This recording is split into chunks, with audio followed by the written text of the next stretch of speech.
Hello friends, कैसे हैं आप सभी लोग। मैं आपका होस्ट एंड दोस्त रचित बात एक बार फिर से स्वागत करता हूं आपके अपने YouTube चैनल रचित ट्यूटोरियल में। तो फ्रेंड्स, आज हम लोग वहीं से स्टार्ट करेंगे जहां से हम लोगों ने लास्ट क्लास में ओवर किया था। ठीक है, तो हम लोगों ने लास्ट क्लास में जो डिस्कस किया था वो हमने डिस्कस किया था टाइप्स ऑफ वेक्टर्स। तो टाइप्स ऑफ वेक्टर्स में हमने बहुत सारी चीज़ें डिस्कस कर ली थी और उसी में से टाइप्स ऑफ वेक्टर में एक वेक्टर होता है नल वेक्टर, या जिसे हम कहते हैं जीरो वेक्टर। तो हम लोग देखेंगे क्या होता है नल वेक्टर या क्या होता है जीरो वेक्टर, क्या इसका इंपॉर्टेंस है। ठीक है, ये सारी चीज़ें हम लोग देखेंगे आज। तो चलिए बिना किसी देरी के स्टार्ट करते हैं आज का सेशन। चलिए सबसे पहले बात करते हैं जीरो वेक्टर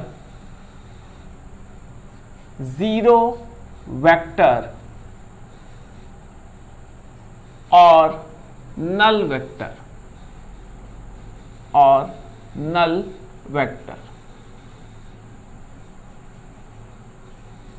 ठीक है, जीरो वेक्टर और नल वेक्टर। तो क्या होता है जीरो वेक्टर और क्या होता है या क्या होता है नल वेक्टर, इस सारी चीज़ों को हम लोग समझते हैं और इसका क्या इंपॉर्टेंस है। ठीक है, तो सुनिएगा। That vector which have magnitude zero, that vector which have zero magnitude is known as what? Zero vector और null vector। यानी कि वो वेक्टर जिसका मैग्नीट्यूड जीरो होता है, क्या होता है? जीरो होता है, उसे हम लोग क्या कहते हैं?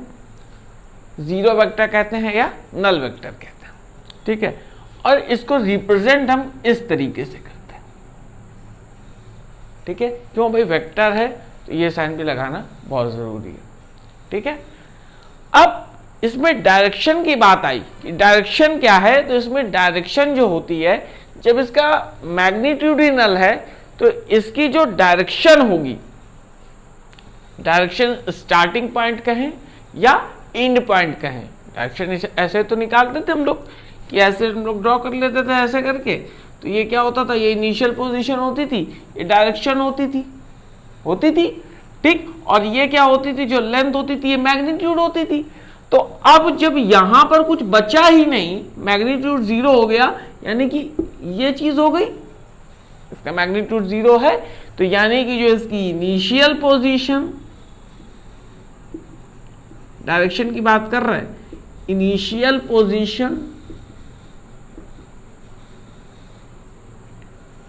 Position and final position,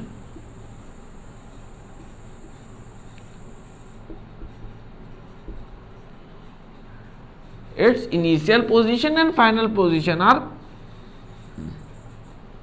coincide, मतलब एक जैसी होती है। इसकी डायरेक्शन क्या होगी? इसकी डायरेक्शन, अगर ये मान लीजिए नल वेक्टर है, जीरो वेक्टर है, तो इसकी डायरेक्शन क्या होगी? जो इसका स्टार्टिंग पॉइंट है वही इसका एंड पॉइंट है, यानी कि initial position and final position और कैसी होंगी? कोइंसाइड। इनिशियल पोजीशन और फाइनल पोजीशन इसकी कैसे होती हैं? कोइंसाइड होती है। ठीक है, यहां तक चीज समझ में आ गई आप लोगों को? बताइए भाई, आ गई? अब बात ये उठती कि सर अगर ये ऐसा है तो इसकी जरूरत क्यों पड़ी? क्या इंपॉर्टेंस था इसका? भाई जब ये वेक्टर जीरो ही वेक्टर है तो इसका इंपॉर्टेंस क्या था? ठीक है, तो सुनिए भाई। अब हमें अगर दो फिजिकल क्वांटिटीज ऐड करनी है, अगर हमें दो फिजिकल क्वांटिटीज को ऐड करना है, जैसे एग्जांपल के लिए फोर्स ही आप लेकर चल रहे थे, फोर्स ही ले लीजिए। ठीक है, तो मान लीजिए हमारे पास एक फिजिकल क्वांटिटी है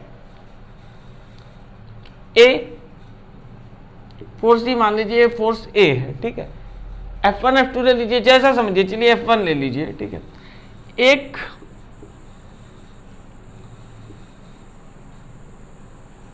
ऐसे ले लीजिए। ठीक है, एक हमारे पास ये वेक्टर क्वांटिटी है, ठीक, और दूसरी भी हमारे पास वेक्टर क्वांटिटी फोर्स ही है। ठीक है। देखिए हमेशा एक चीज ध्यान रखिएगा कि वेक्टर क्वांटिटी को अगर हम ऐड करेंगे तो उनकी डायमेंशन सेम होनी चाहिए। अगर फोर्स है तो उसको फोर्स ही के साथ ऐड करेंगे, वेलोसिटी या डिस्प्लेसमेंट के साथ आप ऐड नहीं कर देंगे, ठीक है। अगर वेलोसिटी है तो उसको वेलोसिटी के साथ ही ऐड करेंगे, अन्य किसी के साथ ऐड नहीं कर देंगे, ठीक है। तो देखिए ये जो वेक्टर था इसका अपोजिट वेक्टर ये है, इन दोनों को हमने ऐड कर दिया। तो भाई एक जाहिर सी बात ये उठती है कि जो वेक्टर क्वांटिटी है, सुनिएगा बात, जो वेक्टर क्वांटिटी है उनको ऐड करेंगे तो हमें वेक्टर क्वांटिटी मिलेगी।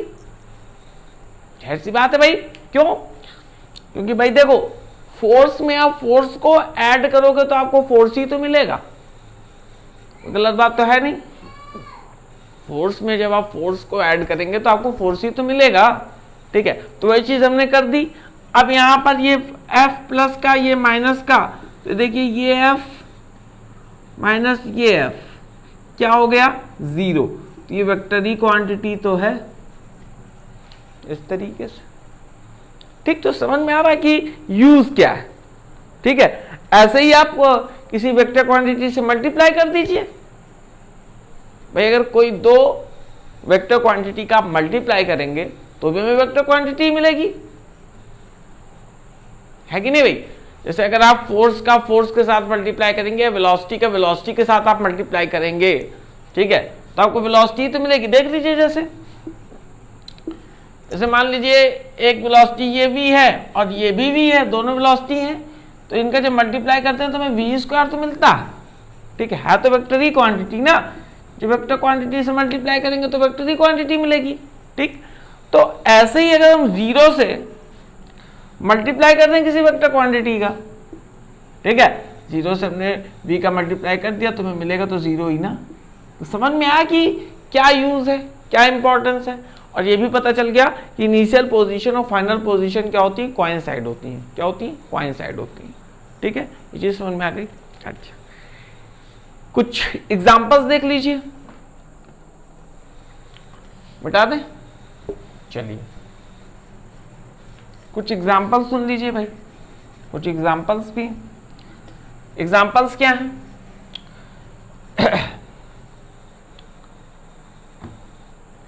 जैसे कोई एक पार्टिकल है, ठीक है, ये ले लीजिए, displacement of a particle moving along a circular path. अगर कोई पार्टिकल है, ठीक है, अगर क्या है कोई पार्टिकल है, ठीक है, क्या है भाई पार्टिकल है और वो क्या कर रहा है, सर्कुलर पाथ पे मूव कर रहा है और पूरा एक रोटेशन ले लेता है, ठीक है। तो इन दैट टाइम उसकी जो डिस्प्लेसमेंट होगी वो क्या होगी, डिस्प्लेसमेंट उसकी 0 होगी। क्यों? क्योंकि initial position and final position both are same, यही तो भाई। तो जब इनिशियल पोजीशन और फाइनल पोजीशन दोनों तो सेम हो गई तो वहां पर होता क्या है डिस्प्लेसमेंट, डिस्प्लेसमेंट तो ये होता है ना separate distance from initial position to final position. तो अब इनिशियल पोजीशन भी वही, फाइनल पोजीशन भी वही, यानी कि क्या हो गया, डिस्प्लेसमेंट हो गया 0। डिस्प्लेसमेंट क्या हो गया भाई, डिस्प्लेसमेंट हो गया 0। तो यानी कि अब जब डिस्प्लेसमेंट 0 हो गया है तो भाई वेक्टर की क्वांटिटी ना, तो उसको हम कैसे डिनोट करेंगे, इस तरीके से, ठीक है। समझ में आ रही बात। सेकंड चीज, अब किसी बॉडी ने मूवमेंट स्टार्ट किया, किसी बॉडी ने क्या स्टार्ट किया, मूवमेंट स्टार्ट किया, ठीक। या आप ऐसे समझ लीजिए कि जैसे कोई ऑब्जेक्ट है अगर, ठीक है, उसको हमने वर्टिकली अपवर्ड फेंका ऊपर, तो वर्टिकली अपवर्ड फेंकेंगे तो जैसे हमने ये मान लीजिए इसको मैंने ऊपर फेंका, यहां तक ऐसे गया और उसके बाद ये नीचे आया, ठीक है। तो एक कहीं ना कहीं एक ऐसी पोजीशन रही होगी जहां पर इसकी वेलोसिटी 0 हो गई होगी, तब तो नीचे आया। भाई जहां तक हमने इसको फोर्स देके एक्सेलरेट किया अगेंस्ट किसके, ग्रेविटी के अगेंस्ट फोर्स लगाया, तो जहां तक फोर्स वर्क किया वहां तक तो ये गया, और जहां पर ये फोर्स वर्क करना खत्म हो गया तो वहां पर क्या हो गई, इसकी वेलोसिटी फाइनल वेलोसिटी तो 0 हो गई, तभी तो नीचे आ गया। तो फाइनल वेलोसिटी क्या हो गई, 0। अब ऐसी चीज को कैसे डिनोट करेंगे, ऐसी चीज को भी तो हम ऐसे डिनोट करेंगे, ठीक है। ये चीज समझ में आ गई। तो आपको ये समझ में आया कि जीरो वेक्टर और नल वेक्टर क्या होता है, क्या इसका इंपॉर्टेंस है, ठीक है। एग्जाम्पल्स क्या क्या हैं, चीजें समझ में आ गई होंगी, ठीक है। तो देख लीजिए, फिर हम लोग आगे चलते हैं।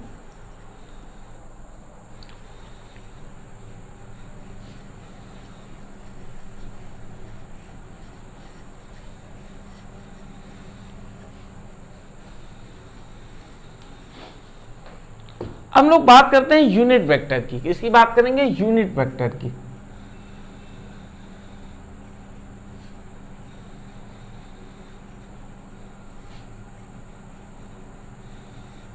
तो सुनिए भाई, यूनिट वेक्टर क्या होता है। हम लोग बात करते हैं यूनिट वेक्टर की कि भाई यूनिट वेक्टर क्या होता है। तो देखिए भाई, यूनिट वेक्टर क्या होता है। यूनिट वेक्टर वो वेक्टर होता है जिसका मैग्नीट्यूड 1 हो, यानी यूनिट हो, ठीक है। उसे हम लोग क्या कहते हैं, यूनिट वेक्टर कहते हैं। और यूनिट वेक्टर को रिप्रेजेंट हम लोग कैसे करते हैं, कैप से या हैट से। यानी मान लीजिए, लेट कर लो आप कि हमारे पास कोई वेक्टर है ए, कोई वेक्टर क्या है, ए, ठीक है। कोई वेक्टर ए है हमारे पास, ठीक है। इसका यूनिट वेक्टर निकालना हो तो इसको हम रिप्रेजेंट करेंगे ए कैप। इसे हम लोग क्या कहते हैं, ए कैप। ए के ऊपर कैप है ना, तो ए कैप कहेंगे इसे। इसे हम लोग कहते हैं कैप। क्या कहते हैं, कैप, या कहते हैं हैट। क्या कहते हैं, हैट। इसे, ये जो ऊपर लगा है, इसे आप क्या कह सकते हैं, या तो इसे आप कह सकते हैं ए कैप, ए की कैप है, या ए हैट, जो आप कहना चाहें, ठीक है। पर जनरली हम लोग कैप यूज करते हैं वर्ड, ठीक है। तो कैप ही आप लोग कहें, ठीक है। हैट भी कह सकते हैं, जो कहना चाहें, ठीक है। ए के ऊपर एक बार टोपी सी चढ़ी है, ठीक है, टोपी लगा लेता है एकदम, ठीक। तो अब ए कैप होता क्या है, तो ए कैप जो हमारा होता है वो होता है vector A upon mod of A. अब बात ये आती है सर कि मॉड ऑफ ए क्या है, मॉड्यूलस क्या होता है।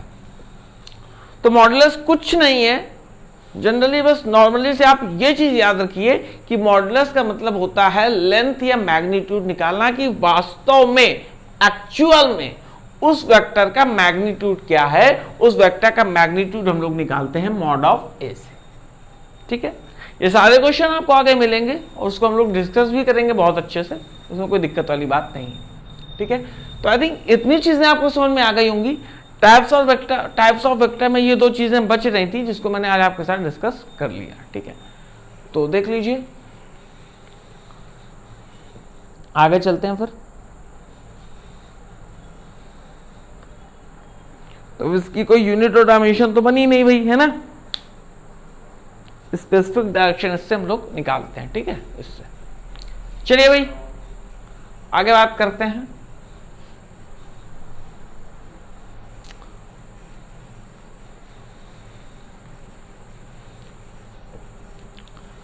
आगे हम लोग बात करेंगे एडिशन ऑफ वेक्टर्स की। किसकी बात करेंगे, एडिशन ऑफ वेक्टर्स की। किसकी बात करेंगे भाई, एडिशन ऑफ वेक्टर्स।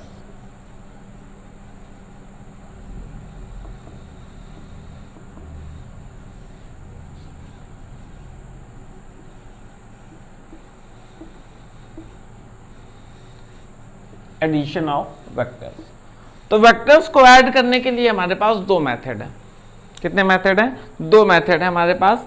एक है geometrical method, first is geometrical method.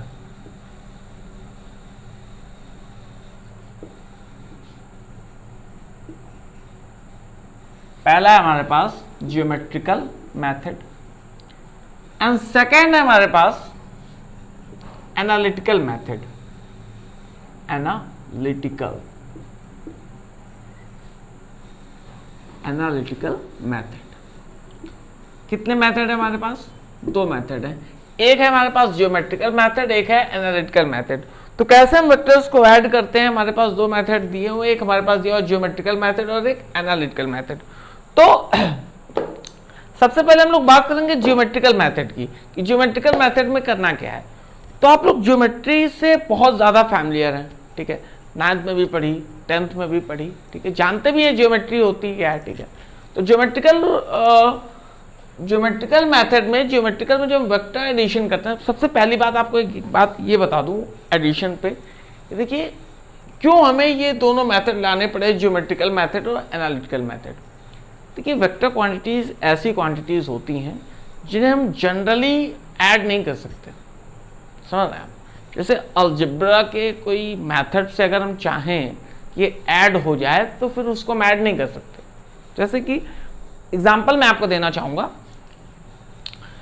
कि अब जैसे देखिए ये एक ब्लॉक बना है, ठीक है।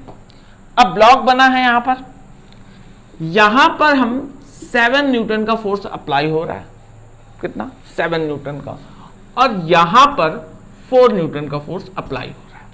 कितने न्यूटन का? 4 न्यूटन का फोर्स अप्लाई हो रहा है। अब हमसे कोई ये पूछ रहे कि भाई ये बताओ कि इस ब्लॉक पे नेट फोर्स कितना अप्लाई हो रहा है, ठीक है। तो अगर हम लोग को ऐसे ऐड करना होता तो हम लोग साफ साफ कहते थे कि 7 इसमें अप्लाई हो रहा है, 4 इस पे अप्लाई हो रहा है, 11 न्यूटन अप्लाई हो रहा है, साफ साफ। ऐसा कुछ नहीं है, ठीक है। वेक्टर का मतलब ही है कि डायरेक्शन मोस्ट इंपॉर्टेंट। बिना डायरेक्शन के आप कोई भी काम नहीं कर सकते वेक्टर पे, स्पेशली ध्यान रखिएगा, ठीक है। तो इसको ऐड करने के लिए हमसे पूछा गया यहाँ पे नेट फोर्स निकालो, ठीक है। तो इसको ऐड करने के लिए मैं ऐसा नहीं है कि अलजेब्रा का कोई सा भी मेथड उठाया या मैथ का कोई सा भी मेथड उठाया और सीधे ऐड कर दिया, नो, बिल्कुल नहीं। यहां पर जो बात होगी वो सीधे सीधे डायरेक्शन की बात होगी, इसकी बात होगी, डायरेक्शन की बात होगी, ठीक है। अगर डायरेक्शन अपोजिट है तो कुछ अलग होगा, और अगर डायरेक्शन सेम है तो कुछ अलग होगा, ठीक। अब यहां पे हमसे पूछा गया कि भाई ये बताइए कि इस ब्लॉक पे नेट फोर्स कितना, ठीक है। अच्छा एक बात आप मुझे ये बताइएगा, ठीक है, नेट फोर्स हम लोग को निकालना है, ठीक।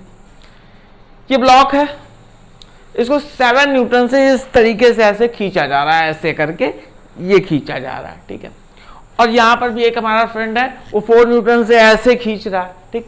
तो नेट फोर्स इस पे कुछ अप्लाई हो रहा होगा।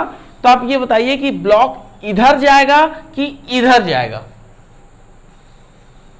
ब्लॉक इधर जाएगा, क्यों? क्योंकि भाई 7 न्यूटन का फोर्स अप्लाई हो रहा है, ठीक है। पॉइंट की बात देखिएगा, 7 न्यूटन का फोर्स अप्लाई हो रहा है तो ब्लॉक कहां जाएगा? ब्लॉक इधर जाएगा, है ना। अब ब्लॉक इधर जाएगा, क्यों इधर जाएगा? क्योंकि यहां पर 7 न्यूटन है, यहां पर 4 न्यूटन है, और किस डायरेक्शन में जा रहा है? इस डायरेक्शन पे जा रहा है। मेन इंपॉर्टेंट चीज ये ध्यान रखिएगा कि इसमें डायरेक्शन मेन है। क्या मेन है भाई? डायरेक्शन मेन है। तो यहां पर अगर हम एफ नेट की बात कर दें, किसकी? एफ नेट की, तो ये क्या हो जाएगा? अगर आप इसको F1 ले लें और इसको ले लें F2। और एक चीज हमेशा ध्यान रखना, वेक्टर हमेशा ऐड होता है, वेक्टर हमेशा ऐड होता है बट विद साइन। वेक्टर हमेशा ऐड होगा बट किससे? साइन के साथ। तो यहां पर आपने रखा F1 रख दिया प्लस माइनस F2। क्यों? क्योंकि डायरेक्शन कैसी है? अपोजिट है, ठीक। तो देखिए F1 कितना था? 7 था, प्लस माइनस माइनस, और ये कितना था? 4, यानी कि यहां आया 3 न्यूटन। किस डायरेक्शन पे? राइट हैंड साइड पे था, तो लिख देंगे टुवर्ड्स राइट। कहां पर जाएगा ब्लॉक? टुवर्ड्स राइट,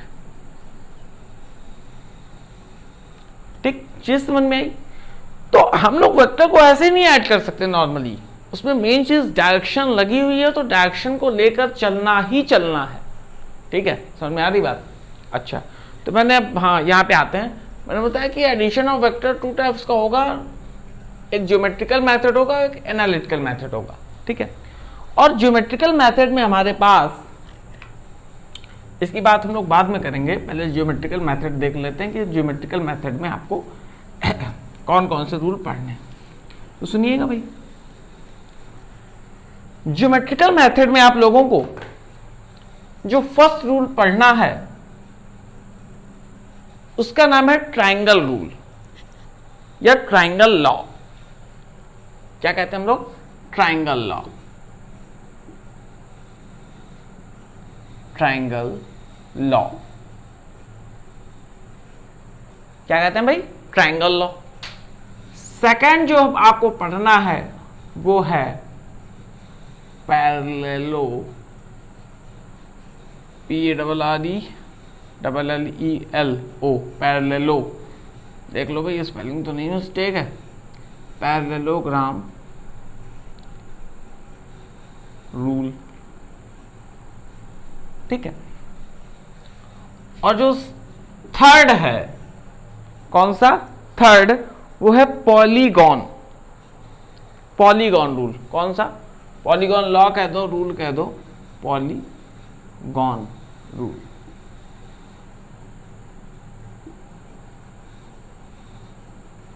इतने लॉ हमें लोगों को देखने हैं ज्योमेट्रिकल मेथड पे।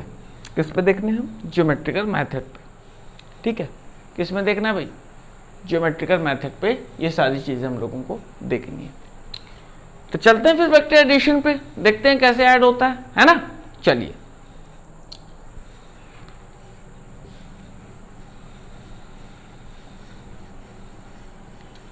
जो अपने कॉपी पे नोट्स बनाते हुए चलें, ठीक है, जो चीज़ नई मिल रही है या अच्छा लग रहा है उसको प्रॉपर नोट करते हुए चलेंगे, ठीक है। चलिए सुनिए,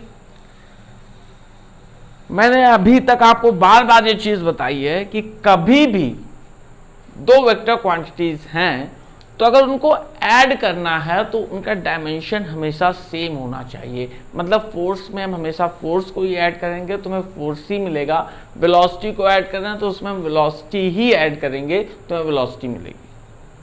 ऐसा नहीं कर सकते कि हम वेलोसिटी के साथ फोर्स को ऐड कर दें या फोर्स के साथ वेलोसिटी को ऐड कर दें, ठीक है, ये चीज़ ध्यान रखिएगा। जैसे मान लीजिए हमारे पास एक वेक्टर है ए, कैसा वेक्टर है, ए वेक्टर, ठीक है, एंड दूसरा वेक्टर है हमारे पास वेक्टर बी, ठीक। तो जो इनको जब हम ऐड करेंगे वेक्टर ए और वेक्टर बी को, किसको, वेक्टर ए और वेक्टर बी को, तो इसका कुछ रिजल्ट मिलेगा, रिजल्टेंट मिलेगा, तो उसे हम लिख लेते हैं vector R. Vector R is equal to vector A plus vector B. अब देखिए भाई, आज मैं एक ही लॉ आपके साथ डिस्कस करूंगा, ट्रायंगल लॉ, ठीक है, उसको देखिएगा। सुनिए भाई, कैसे,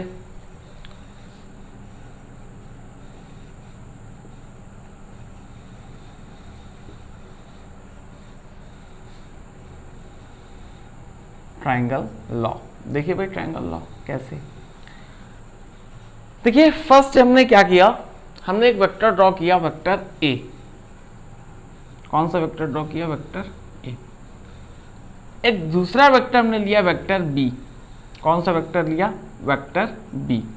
इस तरीके से ले लिया वेक्टर बी। अब देखिए ये लाना, हमें वेक्टर ए और वेक्टर बी को ऐड करना है। क्या करना है, vector A and vector B को हमें ऐड करना है। तो सुनिए क्या करते हैं ट्रायंगल लॉ पे, वेक्टर ये क्या है, हेड है, ये क्या है, टेल है, ये क्या है, हेड है, ये क्या है, टेल है, पता है आपको, इसमें कोई दिक्कत वाली बात नहीं है, ठीक है। सुनिए तो करते क्या हम लोग, सुनिएगा कि वेक्टर ए के हेड से, गौर से सुनिएगा मेरी बात जो मैं कह रहा हूं, बहुत अच्छी बात है, वेक्टर ए के हेड से वेक्टर बी के टेल को ऐड कर देंगे। वेक्टर ए के हेड से वेक्टर बी के टेल को ऐड कर देंगे। समझ में आया रूल। तो क्या किया हमने, देखिए सबसे पहले यहां पर एक वेक्टर ए ऐसे लिख लिया हमने, ठीक है, और इसके हेड से वेक्टर बी की हमने टेल को ऐड कर दिया, कर दिया। अब इसके हेड से इसकी टेल को मिला दो, मिला दें,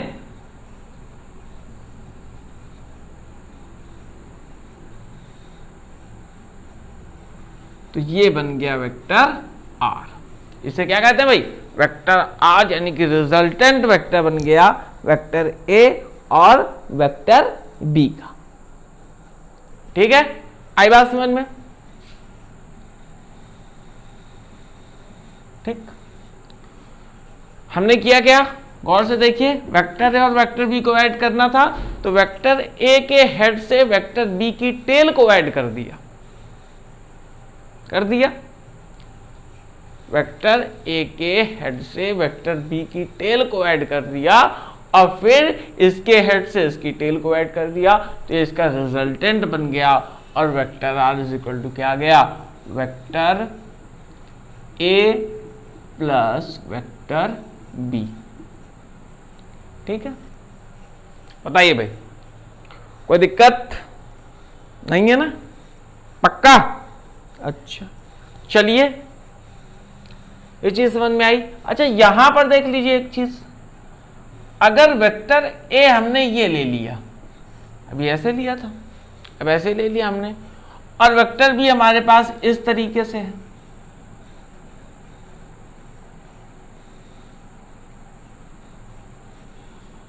ठीक, तो अब रिजल्टेंट क्या होगा, ये तो रिजल्टेंट होगा, तो बस फिर इसको इसके से ऐसे मिला देंगे हम लोग, तो ये क्या आ गया, वेक्टर आर, क्या आ गया, वेक्टर आर आ गया। आई बात समझ में? ये देखिए, वेक्टर ए के वेक्टर बी के हेड से वेक्टर ए की टेल को ऐड कर दिया, वेक्टर बी के हेड से वेक्टर ए की टेल को ऐड कर दिया, और इसकी टेल से इसके हेड को फिर ऐड कर दिया, तो रिजल्टेंट आ गया। तो ये इसको मान लीजिए आप आर डैश अगर ले लीजिए, ठीक, तो ये क्या आ गया, ये आ गया vector R dash is equal to vector B plus vector A. ठीक, अब है तो चीज सेम, ये भी तो चीज सेम है, आर ही रखो इसको भी, तो vector R is equal to vector R हो जाएगा कि नहीं हो जाएगा, तो यानी कि क्या आ गया, vector A plus vector B is equal to, इसकी वैल्यू अब रख दीजिए, vector B plus vector A, देख लीजिए। और ये कम्युनिकेटिव लॉ है कि नहीं है, यानी कि ट्रायंगल लॉ कम्युनिकेटिव लॉ को फॉलो करता है।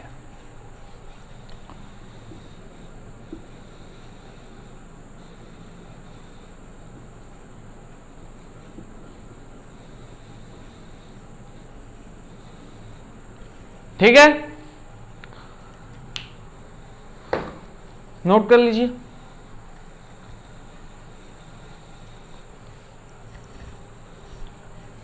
तो क्या फ्रेंड्स, उम्मीद करता हूं आपको आज का सेशन पसंद आया होगा, सारी चीजें अच्छे से दिमाग पर बैठ गई होंगी।